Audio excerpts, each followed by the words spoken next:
Hi, my name is Kendra and I am the history librarian, and this is just a quick video introduction to doing research at San Francisco State University Library for new and continuing history graduate students.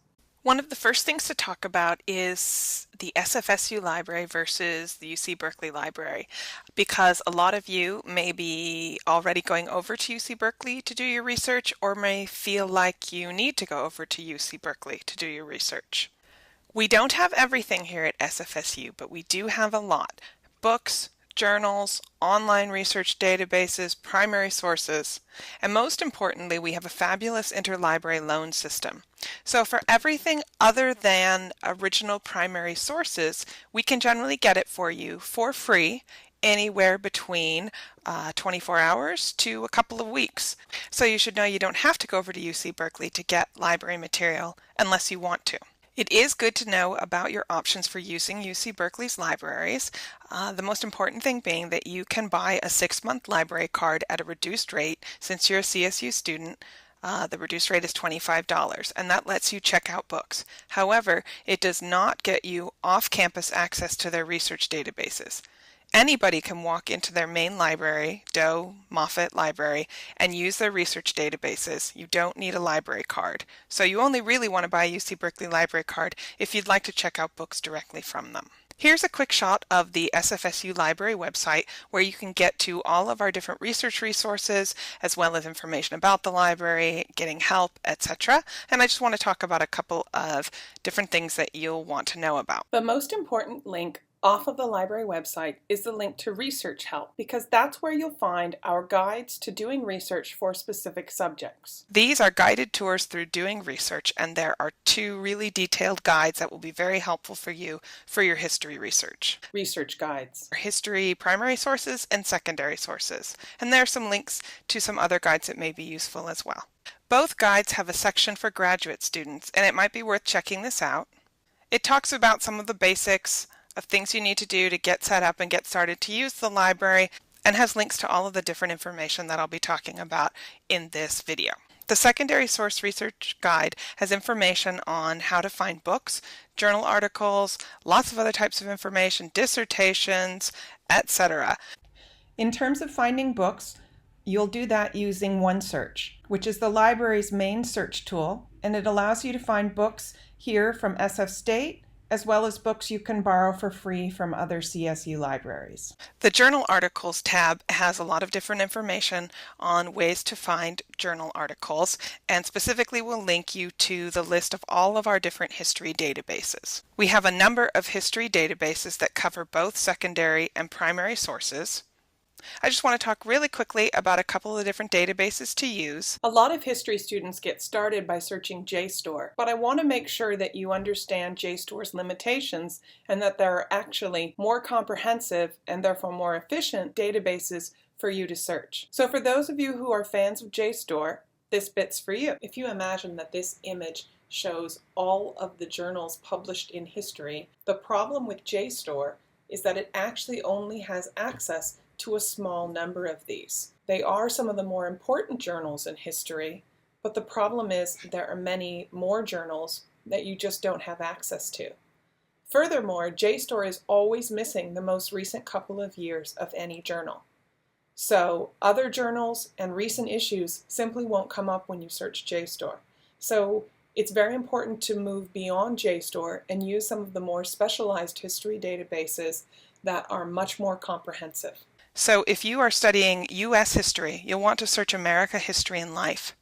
If you're studying non-U.S. history, historical abstracts should be your main database. The only exceptions are if you're studying medieval or classical history. Those studying medieval or ancient history will want to start with JSTOR, but ancient history people should also know about l'année philologique, which is a larger database on classical studies. In terms of ways to search the different databases, don't worry, I'm not going to go over all the ins and outs right now. Just want to show you a couple examples of some complicated searches.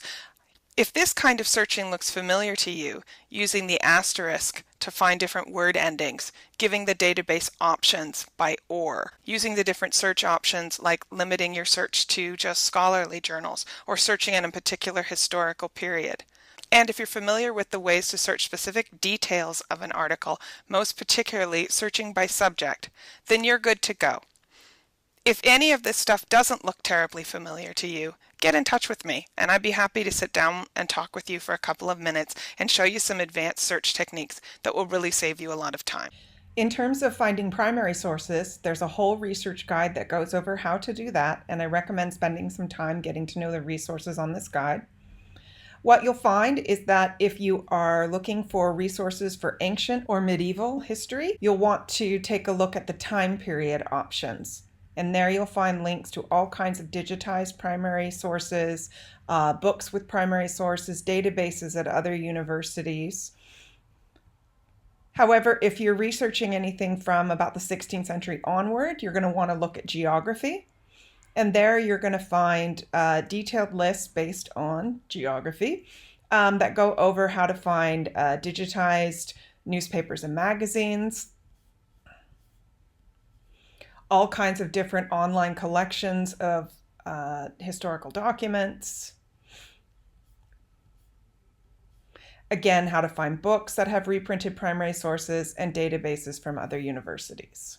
The research guide talks about different archival collections here in the San Francisco Bay Area, and I just want to talk really quickly about the archival collections we have on campus. On the 4th floor of the library, you'll find the Special Collections and Archives Department, and this is the main hub for all of the different archival collections we have here at SFSU, with one big exception, which I'll talk about in a second. All of the different collections that I'm going to talk about are linked and described on the Primary Source Research Guide. One of those collections is the Labor Archives and Research Center, which is a nationally known collection on the history of labor, focusing specifically on the Bay Area. They have very extensive collections that primarily focus on labor, but you would be surprised at the number of topics that you can research using labor sources. There are a number of collections on the history of San Francisco State University, including the 1968 student strike. The SF Bay Area TV Archives holds news, documentary footage, other types of TV footage focusing on the San Francisco Bay Area. The Archer Collection is a large collection of historic children's material, and the DeBellis Collection focuses on Italian language and culture, everything from ancient Italian history up to the modern era.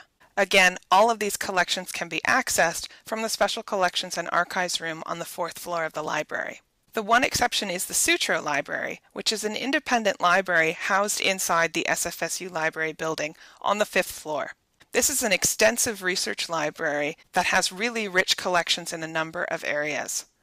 Their collections span everything from the 15th to the 20th centuries, and they have particular strengths in Hebraica, Mexican history, Asian history, British history, as well as collections of historic maps, collections that focus on the history of travel and discovery, extensive collections on state and local history, as well as genealogy resources. You can find information about all of these different databases, collections, services, etc. off of the SFSU Library website, with the most useful link being that one to Research Help, which is where you'll find those guides for doing research in specific subjects. On that page, you'll also find different ways to get help with research, including our instant messaging service, where you can chat live with a librarian. The most important thing to remember is that you can get in touch with me, Kendra, the history librarian, and I would be more than happy to help you out with any aspect of your research projects. Everything from little fiddly problems to giant existential crises. So if you click on a link and it doesn't work, or you're trying to get a book and you can't track it down, I'm happy to help with that. If you're pulling your hair out because you just have no idea where to start whatsoever, I can help with that. And if you've got some complex, crazy, I'm trying to find the historical archives for some crazy organization that only existed in Saskatchewan, whatever, I'm happy to help. Just send me an email. That's always the best way to get a hold of me. And we can email back and forth. We can talk on the phone, or we can set up an appointment to get together. Whatever works for you. That's what I'm here for, and I am more than happy to help out.